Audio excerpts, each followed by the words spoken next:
Gabe has a patellar tendon injury, so we're still evaluating to see how long it'll be, but he's going to be out for a while. Scott Omar was asked just out in the hall, talking about his journey here and how you've been patient with him and the coaching staff's been patient with him. What's it been like just kind of watching him grow over this last year, this time he's been here? It's been hard being patient with him as a coach, but it's been necessary to be patient with him, and it's going to be a good story if he keeps on the trajectory he's on. I like to see guys fight through things and come out the other side, and he's on a good path to do that. What kind of trajectory do you think he's on right now? Well, when he's in there, he can make plays, and we need some more big play threats on offense. Thought him and Xavier both showed up in the game. Those would be big pieces for us. He's got a lot of football ahead of him. Both of them do, and they're going to have a lot more chances to make plays. When you went back and watched the work that Austin and Travis did on the field together for the first time in a while, what did you see from that, and what do you like about them moving forward? Yeah, those two guys make us better. They block the edge so well. They block the perimeter well. They can get open in pass routes. They know what they're doing. They make us better in the run game and pass game. We've really missed Travis, missed Austin in the game before, and I'm really happy with the young guys at that position and how they've stepped in and played well. But those two guys are two of our best players, and we're glad to have them.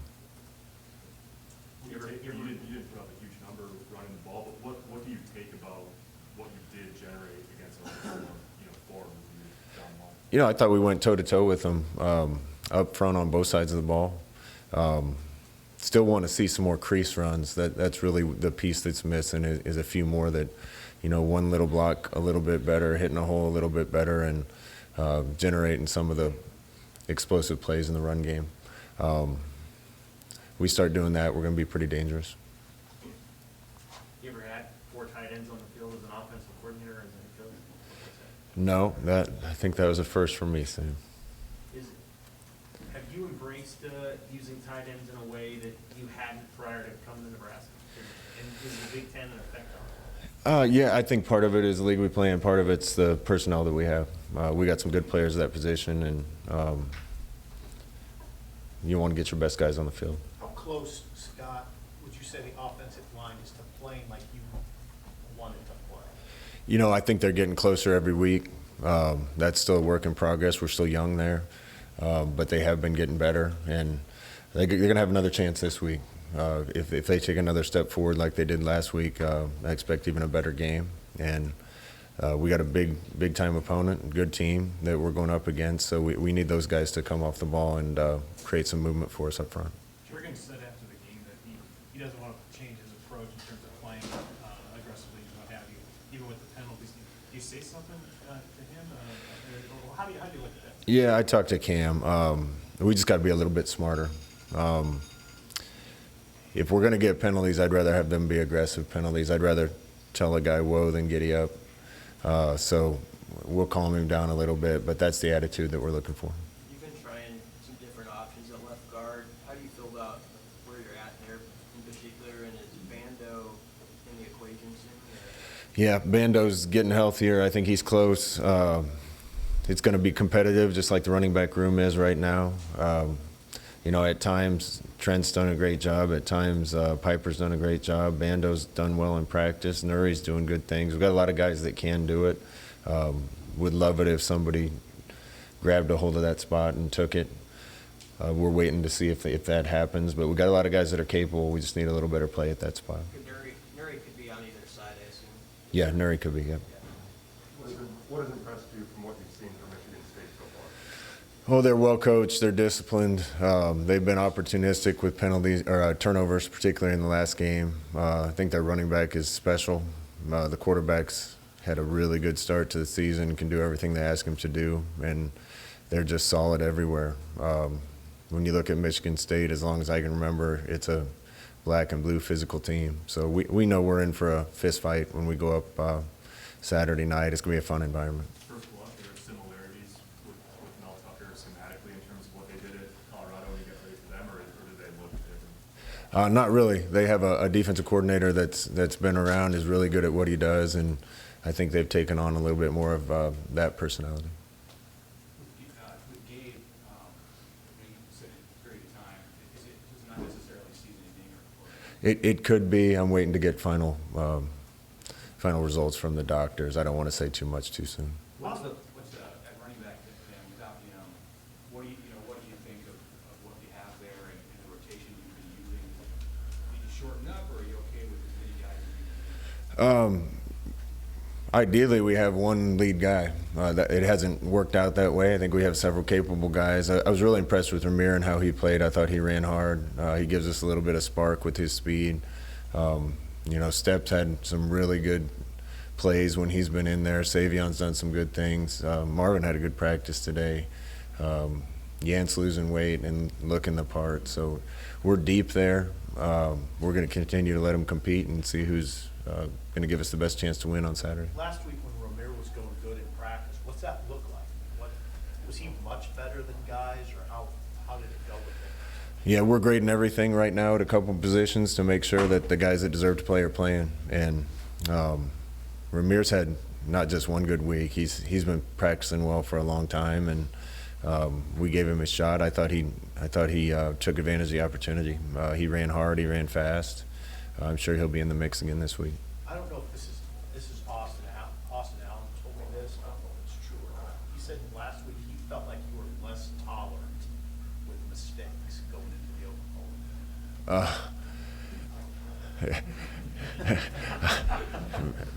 Maybe. We're not very tolerant of them anytime, but I'm just going to continue to harp on the guys that if we play with speed and precision, we got enough talent to be in every game that we play. This league's tough. We're going to have 8 conference games. I think 5 of the 8 are ranked right now.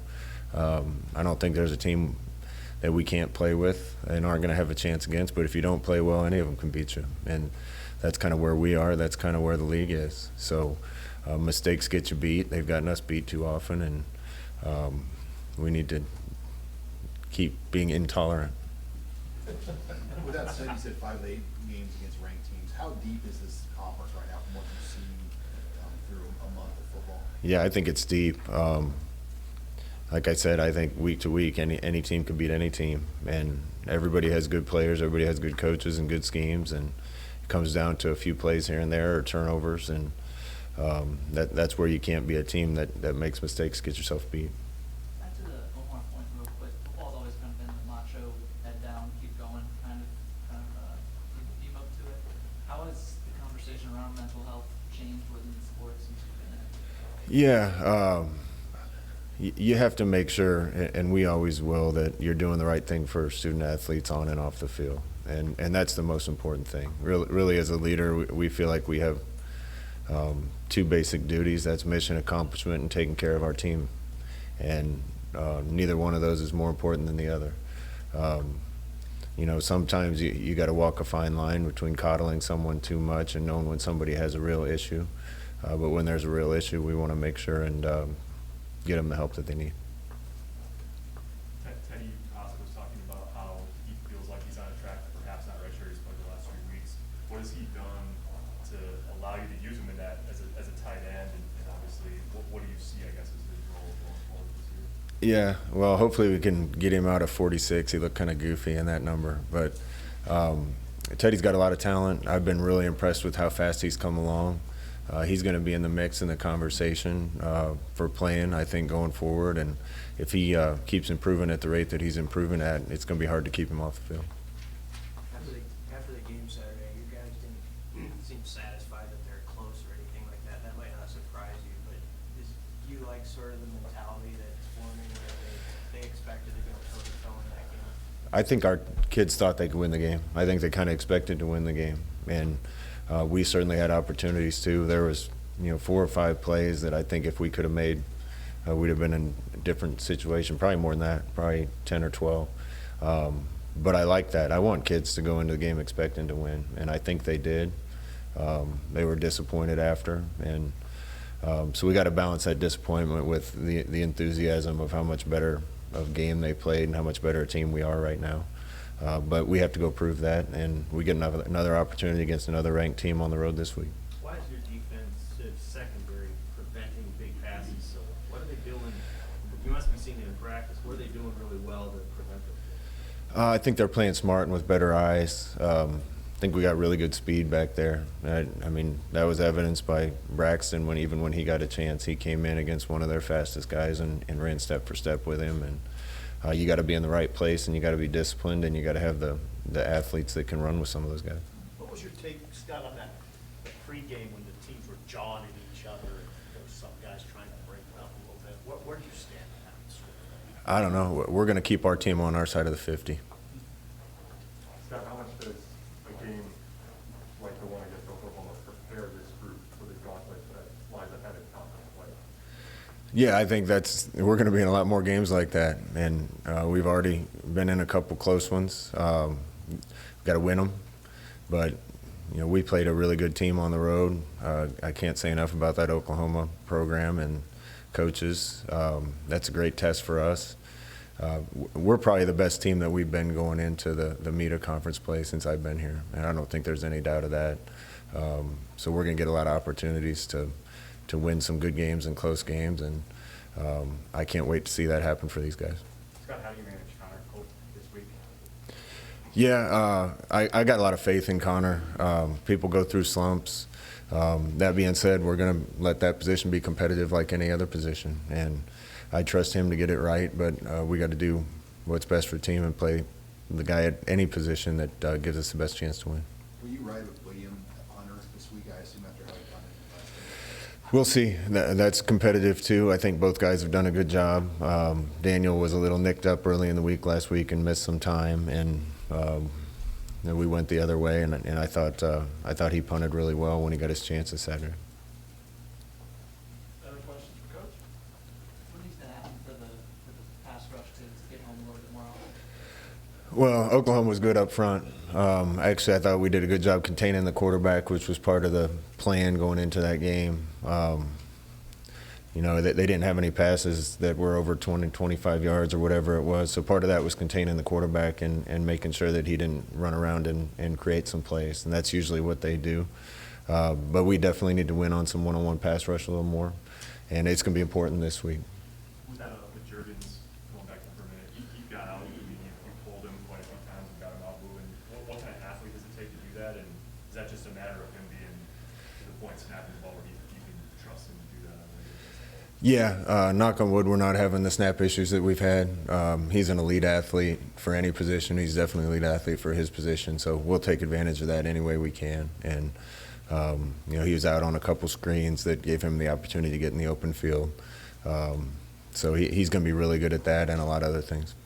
Saturday will be the first night game in quite a while, Scott. What will you guys do throughout the day to keep some sanity? We'll push meetings back. We'll get them up in the morning and do something physical to try to get them going a little bit. And coaches don't like the night games. It's a lot of sitting around in a hotel. But the environment's going to be special. I've been up there before for a night game, and it's a pretty special environment. So I know our guys are going to be able to feed off that and have a lot of juice, and looking forward to the challenge.